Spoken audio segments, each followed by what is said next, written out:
تو ٹینشن کا تعلق روحانی کمزوری سے ہے کہ آدمی کی روح میں جو کمی ہوتی ہے اور غذا میں کمی ہوتی ہے تو یہ درد و کرب وہاں سے پیدا ہوتا ہے. وہ جسم کی کمی سے ٹینشن پیدا ہونے والا مسئلہ نہیں ہوتا. تو آج عالمی سطح پر ٹینشن بھی آپ کو ہر طرف ملے گا اور آپ نتیجہ تلاش کرنے لگیں گے تو لگے گا کہ روح کی سہولت کا جو انتظام ہم کو کرنا چاہیے ہم اس کی طرف متوجہ نہیں ہوئے. اس کی وجہ سے بیلنس ہو گیا ہے, توازن بگڑ گیا ہے, اعتدال درہم برہم ہو گیا. تو گویا اس روح کو غذا دینا, اس کو تقویت پہنچانا, اس کو طاقت رکھنا ہمارے سماجی زندگی کے لیے, عملی زندگی کے لیے بے حد ضروری ہے. قرآن کریم نے کہا کہ الا بذکر اللہ تطمئن القلوب, کہ لوگوں سنو تمہارا قلب مطمئن ہوگا اللہ رب العزت کے ذکر سے. جب روحانی اعمال تمہارے سامنے ہوں گے, اس کا انتظام تم کرو گے تو تمہاری روح کو تقویت پہنچے گی. یہ قرآن کریم ایک روحانی نسخہ ہے کہ جب آدمی تلاوت کرتا رہتا ہے تو اس کی روح میں تازگی پیدا ہوتی رہتی ہے. آپ سب لوگ اس کا مشاہدہ کرتے رہتے ہیں. رمضان کے زمانے میں جب آپ نڈھال ہونے لگتے ہیں اور فوراً قرآن کریم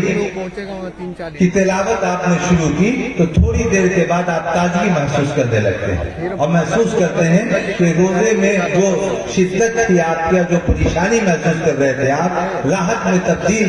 وہ منظر ہو رہا ہے اور وہ کیفیت تبدیل ہوتی ہوئی نظر آتی ہے آپ کو. آپ خود محسوس کرتے ہیں کہ آپ تقویت محسوس کرنے لگتے ہیں. ظاہر ہے اس قرآن کریم کی تلاوت سے جسم کو کوئی خوراک نہیں ملی ہے, روح کو غذا ملی.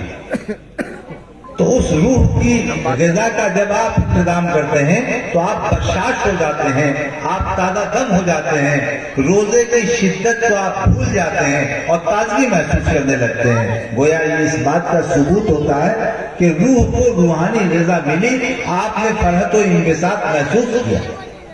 آپ کا ٹینشن دور ہوا, آپ کا درد و کرب دور ہوا, آپ کی ذہنی پریشانی دور ہوئی اس قرآن کریم کی تلاوت سے. تو قرآن روحانی طور پر نسخہ ہے روح کو مضبوط کرنے کے لیے, اور اس کی حیثیت دستوری ہے, دستور حیات کی ہے کہ آدمی اس کے مطابق زندگی گزارے گا اگر تو اس کا درد و کرب ختم ہوگا, اس کا ٹینشن ختم ہوگا اور اس کی روح کو غذا ملے گی. اب روح کو مضبوط کرنا, اس کی غذا کا انتظام کرنا, جسم کی سہولت کے لیے, کیونکہ تصورات ہمارے آپ کے سب کے واضح ہیں اس لیے اس پر کوئی گفتگو کرنا زیادہ ضروری نہیں ہے. سب آدمی اس سلسلے میں حساس ہے. روح کی غذا کا انتظام کرنا اور اس کو مضبوط کرنا تاکہ درد و کرب سے نجات پا سکے آدمی اور مضبوط ہو سکے, یہ ہمارے لیے بے انتہا ضروری ہے. اور روحانیت کا حصول ظاہر ہے کہ روح کی تازگی کے لیے ضروری ہے. ہم سے ایک صاحب نے پوچھا کہ تصوف کس کو کہتے ہیں, تو ہم نے ان سے کہا کہ سروسنگ کے لفظ سے آپ مانوس ہیں. جیسے گاڑی کی سروسنگ ہوتی ہے, موبائل کی سروسنگ ہوتی ہے اور تمام چیزوں کی سروسنگ کو آپ سمجھتے ہیں کہ جیسے سروس کا ڈیٹ پہنچ جاتا ہے کہ اب اتنے کلومیٹر کے چلنے کے بعد گاڑی کی سروسنگ ضروری ہے, آپ فوراً اس کو لے کے پہنچتے ہیں کہ نہیں اب وقت ہو گیا ہے, اس کا خیال ہونا چاہیے. انسان کے پاس جو روح کی دولت ہے اسی کی سروسنگ کا نام تصوف ہے. اس کو تازہ کرنا, اس کو مضبوط بنانا, اس کو غذا دینا,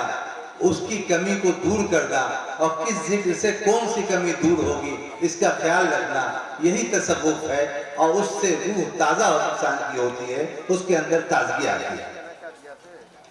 جیسے ہی موبائل کی بیٹری ختم ہوتی ہے, جتنا بھی ضروری کام کرنا ہو آپ سمجھتے ہیں کہ چارج ختم ہو گیا ہے, اب کوئی بات نہیں ہو سکے گی. ویسے ہی مومن کا تصور واضح ہونا چاہیے کہ ایسا نہ ہو کہ روح کمزور ہو جائے, اب کوئی کام اس کا نہ ہو سکے, اس لیے روح کو فوراً تازہ کرے. جو اکابرین, بزرگ, صالحین آتے ہیں اور ان سے ملاقات ہوتی ہے, کچھ روحانی گفتگو ہوتی ہے, قرآن کریم نے کہا وَكُونُوا مَعَ الصَّادِقِينَ کہ سچے لوگوں کی صحبت اختیار کرو, تم تازگی محسوس کرو گے. تمہارے اندر وہ تازگی محسوس ہوگی کہ سچے لوگوں کے ساتھ بیٹھے ہو تو ایک روحانی کیفیت تمہاری ہوگی کسی آبادی میں جب کوئی روحانی شخصیت آتی ہے تو آپ ایک خاص انبساط، ایک خاص روحانی کیفیت محسوس کرتے ہیں۔ وہی کیفیت روح کی غذا ہے کہ آپ کی روح میں تازگی محسوس ہونے لگتی ہے اور روحانیت میں اضافہ ہونے لگتا ہے۔ تو قرآن کریم نسخہ ہے روحانیت کا، اس کی تلاوت سے، اس کے احکامات پر عمل کرنے سے، بزرگوں کی صحبت سے اور سچے لوگوں کے ساتھ اٹھنے بیٹھنے سے روح کو تقویت پہنچتی ہے۔ اور جب روح بھی طاقتور ہو، جسم بھی طاقتور ہو تو اعتدال کے ساتھ انسان کی زندگی گزرتی ہے، ٹینشن، درد، کرب دور ہوتا ہے اور پھر سماج میں شریف انسان کی طرح چلنے کا سلیقہ بھی اسے آ جاتا ہے، جس کے لیے پوری دنیا ترس رہی ہے۔ حضرات، ہمارے یہ جو بچے قرآن کریم کو حفظ کرتے ہیں اور ان کے والدین مبارکباد کے حقدار ہیں کہ انہوں نے اس بات کو محسوس کیا کہ ہم اپنا مستقبل بھی ٹھیک ٹھاک کر لیں اور اپنے بچوں کا مستقبل بھی ٹھیک ٹھاک کر لیں، اور اس طرح ان کے سینے میں قرآن کریم کو منتقل کرنے کے لیے انہوں نے صحیح کی کوشش کی اور لا کر کے حافظ صاحب کے حوالے کیا کہ اللہ کے کلام کو اس سینے میں منتقل کرنے کا آپ کام کیجیے۔ یہ جو بچے ہیں، ممکن ہے کوئی بادشاہ کا بچہ نہ ہو، کوئی وزیر کا بچہ نہ ہو سکتا ہے کوئی ٹھیلا چلانے والا کا بچہ ہو، کوئی سبزی بیچنے والے کا بچہ ہو، کوئی مزدور کا بچہ ہو، لیکن خالق کائنات ان بچوں کا انتخاب کرتا ہے کہ یہ وہ بچہ ہے جس کے سینے میں ہمارا کلام محفوظ ہوگا۔ گویا یہ بچے اللہ رب العزت کی طرف سے انتخاب کیے ہوئے بچے ہوتے ہیں، منتخب بچے ہوتے ہیں، اور اس میں اللہ رب العزت کا کلام محفوظ ہوتا ہے۔ اس لیے بڑے مبارک ہیں وہ بچے اور بہت قابل قدر ہیں وہ بچے، سماج میں لائق احترام ہیں وہ بچے، اور اب ان کو حافظ صاحب کہا جاتا ہے۔ ایک بڑی تعداد میں یہاں سے بچوں نے حفظ کیا ہے، اور ہم سب کو مبارکباد دیتے ہیں، ان کے اساتذہ کو، ان کے والدین کو، ان بچوں کو، اور ان بچوں سے یہ کہنا چاہتے ہیں کہ آپ کا مستقبل روشن اور تابناک ہے، اور آپ کو یہ یقین رکھنا چاہیے کہ اللہ رب العزت کو بہت سارے لوگ بیزار کرتے ہیں، ان کے خلاف بہت سارا کام کرتے ہیں، تب خالق کائنات یہ کہتا ہے کہ وہ رازق بھی ہے، تو نافرمانی کرنے والے لوگوں کو بھی کھلاتا پلاتا ہے وہ، اور اس کی روزی کا انتظام کرتا ہے۔ آپ تو صبح شام اسی کے کلام کا ترانہ پڑھتے ہیں، اپنی زبان سے تلاوت کرتے ہیں، اور رات دن وہی مشغولیت آتی رہتی ہے۔ یہ کیسے ممکن ہے کہ نافرمانی کرنے والے لوگوں کو خوب کھلاتا پلاتا رہے وہ، اور اس کا ترانہ صبح شام جو پڑھ رہا ہو اس کو کھانے پینے سے وہ محروم کر دے؟ یہ عقل میں آنے والی بات نہیں ہے، اور مشاہدہ یہ بتاتا ہے کہ ایسا نہیں ہوتا ہے۔ اس لیے آپ پوری ہمت کے ساتھ، پوری امید کے ساتھ آپ سماجی زندگی گزاریں اور اپنے مستقبل کو مزید روشن کرنے کی کوشش کریں، اس اعتماد کے ساتھ کہ خالق کائنات رازق ہے، اور وہ ان کا ترانہ پڑھنے والا جو کوئی ہوگا اس کو کیسے محروم کر سکتا ہے۔ یہ تو ہمارے ایمان کا حصہ ہونا چاہیے۔ دوسرا پہلو میں آپ کے سامنے عرض کرنا چاہتا ہوں کہ ہمارے بچوں کا دو مستقبل ہے۔ ایک مستقبل تو اس دنیا کا مستقبل ہے، اسے روشن اور تابناک بنانا ہے اور اس میں کہیں پیچھے نہیں رہنا ہے۔ دوسرا مستقبل ان کے آخرت کا مستقبل ہے، اور بحیثیت مومن آخرت پر ہمارا ایمان و عقیدہ ہے۔ ہمارے سامنے دونوں مستقبل کو تابناک کرنا ضروری ہے۔ ہم اس دنیا کے مستقبل کو بھی تابناک اور روشن کریں گے، اور آخرت کے مستقبل پر بھی نگاہ و نظر مرکوز رکھیں گے، اور اس مستقبل کو بھی روشن کرنے کی کوشش کریں گے۔ تو ہم اپنے بچوں کی تربیت دونوں سطح پہ کریں، یہاں کی سطح پہ بھی اور وہاں کی سطح پہ بھی، تبھی ایک کامیاب گارجین کا حق ادا کر سکیں گے۔ اس کو پیش نظر رکھنا چاہیے۔ ہمارے یہ اساتذہ جو بچوں کو پڑھاتے ہیں، ہم کہا کرتے ہیں کہ گارجین کبھی کبھی بیٹھے جا کر کے اساتذہ جو پڑھا رہے ہیں وہ کیسے پڑھاتے ہیں، کیسی محنت کرتے ہیں۔ ان بچوں کے تلفظ کو ٹھیک کرنا، قرآن کریم یاد کرنا، اور میں کہا کرتا ہوں کہ قرآن پڑھانے والا جو استاد ہے وہ معتکف ہو کر کے بچوں کو پڑھاتا ہے، اور تب وہ سرمایہ منتقل ہو پاتا ہے سینے میں۔ یہ بڑی نزاکت ہے، بہت دشواریوں کا معاملہ ہے، اتنی محنت مشقت کے ساتھ وہ چیزیں منتقل ہوتی ہیں۔ تو اس اعتبار سے یہ اساتذہ لائق احترام ہے۔ یہاں کے نظام کے سلسلے میں مجھے واقفیت ہوئی کہ جو بچے حفظ کرتے ہیں قرآن کریم سے ان کا رشتہ رہتا ہے، اور رمضان میں وہ قرآن سناتے ہیں، اور اس طرح ان کی یہ ضمانت ہوتی ہے کہ یہ حافظ قرآن ہے۔ صرف حفظ کر لینا کمال نہیں،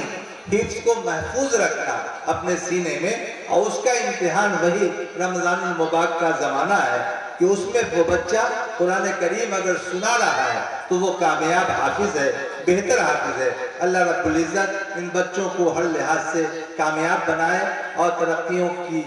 ترقیوں سے نوازے، اور بہتر انداز میں وہ آگے بڑھتے رہیں، گارجین کے لیے بھی سرمایہ بنے، اپنے لیے بھی بہتر آدمی بنے، بہتر شہری بنے، اور اس طرح وہ ترقی کرتے ہوئے آگے کی طرف بڑھتے جائیں۔ سماج کی یہ ذمہ داری ہے کہ وہ جس نظام تعلیم سے جڑے ہوئے ہیں اپنے بچوں کو پڑھا لکھا رہے ہیں، پڑھاتے رہیں وہ، لیکن اس بات کو محسوس کریں وہ کہ آخرت کا رشتہ اس نظام تعلیم سے بہت مضبوط انداز میں جڑا ہوا ہے۔ اور میں آخری بات کہہ کر کے آپ سے اجازت چاہوں گا کہ تعلیم میں تو بہت ترقی ہوتی جا رہی ہے۔ اس ملک میں یونیورسٹی گرانٹس کمیشن UGC کو اس بات کا اعتراف ہے کہ ہمارا ملک ہائر ایجوکیشن میں تو بہت آگے کی طرف بڑھتا جا رہا ہے، لیکن مورل ویلیوز وہ کھوتا جا رہا ہے، اخلاقی قدریں ختم ہوتی جا رہی ہیں، سماج سے انسانیت اور شرافت کا خاتمہ دیکھنے کو مل رہا ہے۔ یہ صورتحال ہے، اور جس ملک کو ہم ترقی یافتہ سمجھتے ہیں وہ بھی اخلاقی طور پر کنگال ہوتا جا رہا ہے۔ امریکہ میں رات میں انجینئر کو فون آیا ہاسپٹل سے، چونکہ باپ ہاسپٹل میں ایڈمٹ تھے، فون آیا 2 بجے رات میں کہ آپ کے والد کا انتقال ہو گیا ہے۔ انجینئر صاحب صبح میں تھانے میں گئے اور انہوں نے وہاں جا کر کے اس ڈاکٹر کے خلاف کیس کیا کہ رات میں 2 بجے گھنٹی بجنے سے ہماری نیند ڈسٹرب ہو گئی، جب ان کا انتقال ہو ہی گیا تھا تو یہ خبر مجھ کو صبح میں بھی دی جا سکتی تھی۔ یہ ہے آج کی مہذب دنیا، اور یہ ہے آج کا تعلیم یافتہ سماج۔ کسی اور کا انتقال نہیں ہوا تھا، ان کے اپنے والد کا انتقال ہوا تھا، اور انہوں نے اس خبر پر اپنی بیزاری کا اظہار کیا۔ تو مورل ویلیوز اگر ختم ہو جائیں گے تو ہر باپ اپنے گھر میں سفوکیشن فیل کرے گا، درد و کرب فیل کرے گا، اور اولڈ ایج ہوم میں اسے ایڈمٹ کرایا جائے گا، ہاسپٹل میں ایڈمٹ کرایا جائے گا، اور بچے بل ادا کرنے کے لیے تو تیار رہیں گے، لیکن باپ اپنے آخری وقت میں کچھ کہنا چاہے گا اپنے بچوں کو تو بچہ ان کے پاس موجود نہیں ملے گا۔ یہ سماج کا نقشہ ہے، اور ہمیں اس کو محسوس کرنا ہے کہ ایسی ترقی نہ ہو جائے کہ ہم کو پھر پچھتانا پڑ جائے اور دشواری ہو جائے۔ اس لیے اعتدال اور میانہ روی کے ساتھ ہمیں آگے بڑھنا چاہیے، اس دنیا کو بھی روشن کرنا چاہیے، اور آخرت پر بھی ہماری نگاہ و نظر کو مرکوز رکھنا چاہیے، اور اپنے آخری دنوں کو بھی اپنے پیش نظر رکھ کر کے ہمیں نظام تعلیم کو آگے بڑھانے کی ضرورت ہے۔ ہم سارے علماء کرام جو اسٹیج پر جلوہ افروز ہیں، سب کا احترام کرتے ہیں، سب قابل قدر ہیں ہمارے، ہم موقع سے ان سے استفادہ کرتے رہیں۔ یہ چند باتیں میں نے آپ کے سامنے رکھی ہیں، معروضات کے طور پر، گزارشات کے طور پر، اور بہت ادب کے ساتھ، اور اس میں ہم سمجھتے ہیں کہ کہیں پر آپ کی دل شکنی نہیں ہوئی ہوگی، اگر ہوئی ہوگی تو اس کے لیے ہم معذرت چاہ لیں گے آپ سے، لیکن جو بات ہم نے کہی ہے اس پہ مجھے اصرار ہے، اور میں یہ کہنا چاہتا ہوں کہ اس پر نظر ثانی کرنا چاہیے، اور اعتدال کے ساتھ، میانہ روی کے ساتھ اپنے بچوں کو آگے بڑھانے کی کوشش کرنی چاہیے۔ وآخر دعوانا الحمدللہ رب العالمین۔